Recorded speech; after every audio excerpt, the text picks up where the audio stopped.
Right now, you are using the internet, and you probably think it is wireless. We talk about the cloud, about Wi-Fi, about signals floating through the air. It feels like the internet lives somewhere up above us, invisible and everywhere. But almost none of that is actually true. The real internet is not up in the sky at all. It is sitting quietly at the very bottom of the ocean, laid across the cold seabed in the crushing dark, far from any light. When this message reached you, it most likely traveled deep under the sea, through a cable no thicker than a garden hose thousands of meters down. The internet is the most physical thing you can possibly imagine.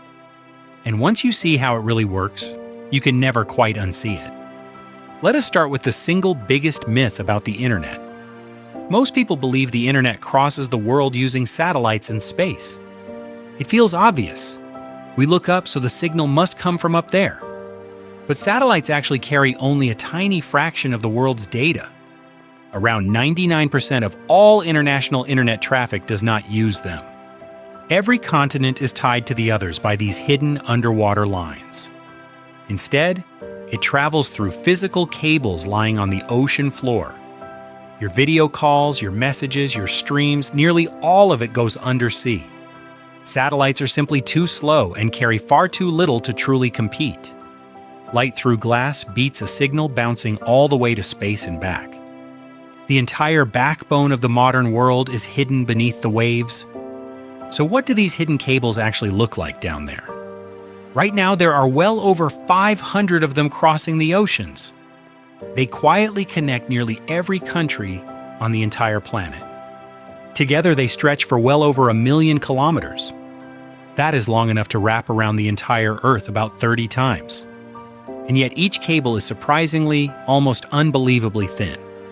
A deep sea cable is only about as thick as an ordinary garden hose. Inside are thin strands of glass, each one thinner than a human hair. These fragile little threads of glass carry the whole world's information. Just one thin cable can hold enough traffic for a whole continent. They lie on the seabed, sometimes 8,000 meters below the surface. That is nearly as deep as Mount Everest is tall, in total darkness.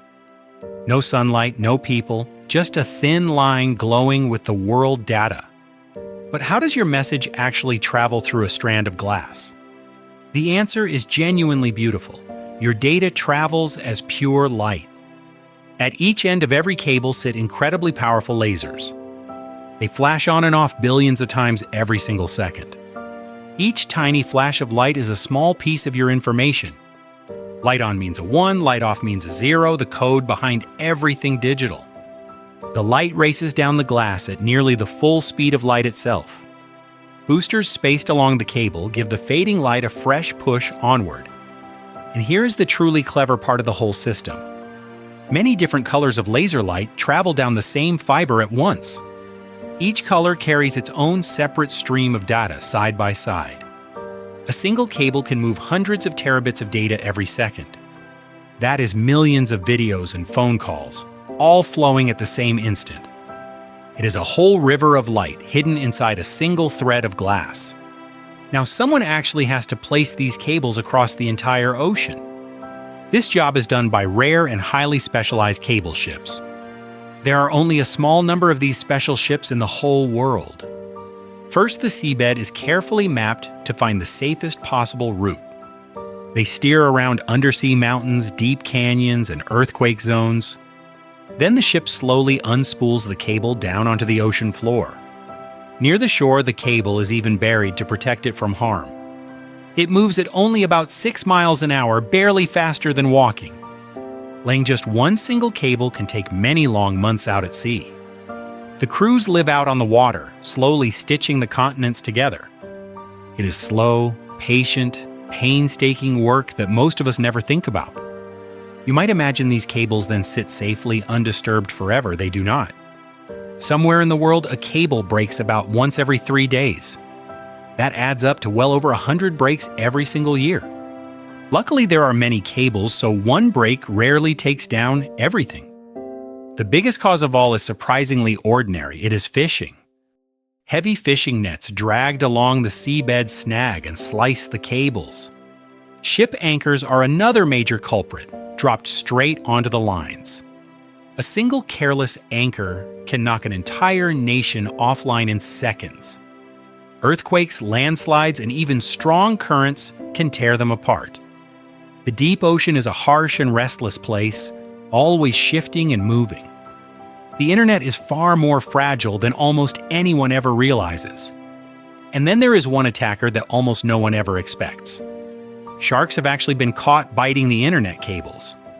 Crews have pulled up cables covered in clear shark tooth marks. It sounds almost like a joke, but it is completely and totally real. No one is completely sure exactly why the sharks even do it. The best guess is that the cables give off a very faint electric field. Sharks can sense electricity and may mistake the cable for living prey. To a hunting shark, a humming cable might feel just like a wounded fish. To fight back, companies like Google wrapped their cables in tough armor. A shark-resistant layer, a little like the material used in bulletproof vests. Today, thanks to that armor, shark bites are only a tiny cause of damage.